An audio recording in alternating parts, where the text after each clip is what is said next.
When people said cash is king a year ago, I mean, that's crazy. I mean, cash wasn't producing anything, and it was sure to go down in value over time. And then you always want to be sure you have enough. I mean, it's like oxygen. You want to be sure it's around, but you don't need to have excessive amounts of it around. We would never have cash around just to have cash. I mean, we would never think that we should have a cash position of X%. And frankly, I think these asset allocation things that tacticians in Wall Street put out, about 60% stocks and 35%, we think that's total nonsense. So we want to have all our money working in decent businesses, but sometimes we can't find them, or sometimes cash comes in unexpectedly, or sometimes we sell something. You may have trouble believing this, but Charlie and I never have an opinion about the market because it wouldn't be any good, and it might interfere with the opinions we have that are good. If we're right about a business, if we think a business is attractive, it would be very foolish for us to not take action on that because we thought something about what the market was going to do or anything of that sort. There's nothing magic. We like to put a lot of money in things that we feel strongly about. And that gets back to the diversification question. We think diversification, as practiced generally, makes very little sense for anyone that knows what they're doing. Diversification is a protection against ignorance. I mean, if you want to make sure that nothing bad happens to you relative to the market, you own everything. There's nothing wrong with that. I mean, that is a perfectly sound approach for somebody who does not feel they know how to analyze businesses. If you know how to analyze businesses and value businesses, it's crazy to own 50 stocks or 40 stocks or 30 stocks probably, because there aren't that many wonderful businesses that are understandable to a single human being in all likelihood. And to have some super wonderful business, it's conventional practice, and if all you have to achieve is average, it's a confession in our view that you don't really understand the businesses that you own. On a personal portfolio basis, I own one stock, but it's a business I know, and it leaves me very comfortable. Do I need to own 28 stocks in order to have proper diversification? It'd be nonsense. 3 wonderful businesses. More than you need in this life to do very well. The average person isn't going to run into that. I mean, if you look at how the fortunes were built in this country, they weren't built out of a portfolio of 50 companies. They were built by someone who identified with a wonderful business. Much of what is taught in modern corporate finance courses is twaddle. Volatility does not measure risk, and the problem is that the people who have written and taught about risk do not know how to measure risk. And the nice thing about beta, which is a measure of volatility, is that it's nice and mathematical and wrong in terms of measuring risk. It's a measure of volatility, but past volatility does not determine the risk of investing. I mean, actually take it with farmland. Here in 1980 or in the early 1980s, farms that sold for $2,000 an acre went to $600 an acre. I bought one of them. When the banking and farm crash took place, and the beta of farms shot way up. And according to standard economic theory or market theory, I was buying a much more risky asset at $600 an acre than the same farm was at $2,000 an acre. Now, people, because farmland doesn't trade often and prices don't get recorded, they would regard that as nonsense because the prices jiggle around every minute, and because it lets the people who teach finance use the mathematics they've learned from the nature of certain kinds of businesses. It can be risky to be in some businesses just by the simple economics of the type of business you're in, and it comes from not knowing what you're doing. And it is, if you understand the economics of the business in which you are engaged, and you know the people with whom you're doing business, and you know the price you pay and is sensible, you don't run any real risk. I don't think we've ever had a permanent loss in marketable securities that was, 1% maybe? 0.5% of net worth.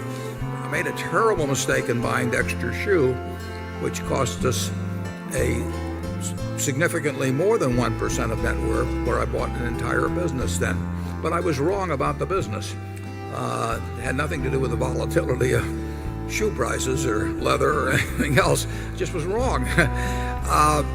But in terms of marketable securities, I cannot recall a case where we've lost the. I mean, we've done a lot of things in securities that had a very high beta. We've done a lot of things in securities that had low beta. It just, the whole development of volatility as a measure of risk, we've never found a way for it to be useful to us. Both corporate finance and investment management courses, as taught in the major universities, we would argue it's at least 50% twaddle. Yet these people have very high IQs.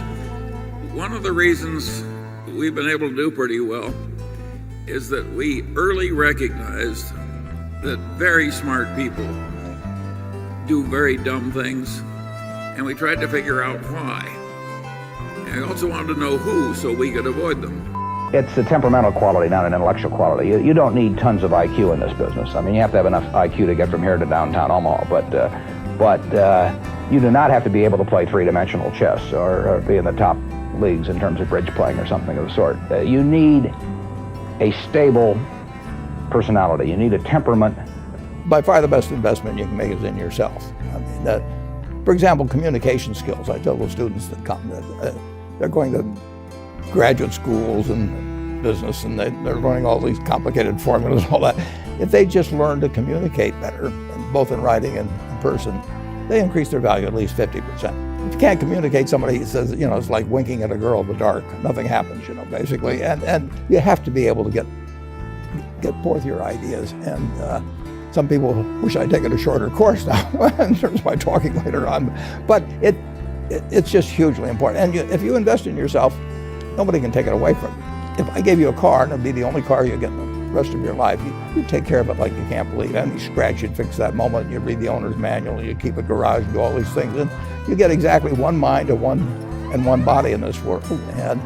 And you can't start taking care of it when you're 50. By that time, you'll have rusted out if you haven't done anything. So you should really make sure that you just remember that you've just got one mind and body to get through. We think the best way to minimize risk is to think.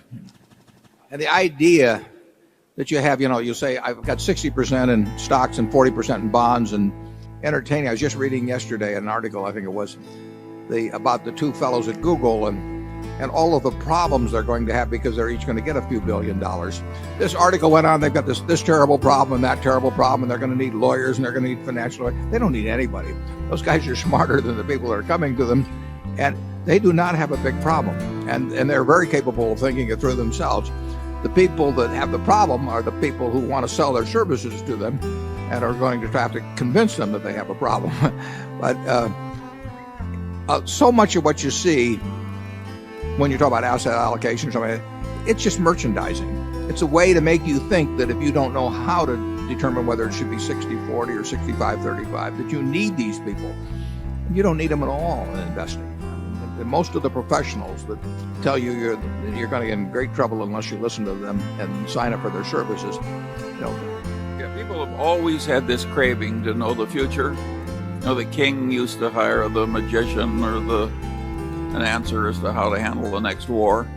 And so there's always been a market for people who reported to know the future based on their expertise. And there's a lot of that still going on. It's just as crazy as when the king was hiring due to the shuffling of the mutual fund investments. So the poor guy in the general public is getting a terrible result from contacting the experts, locally reputable people.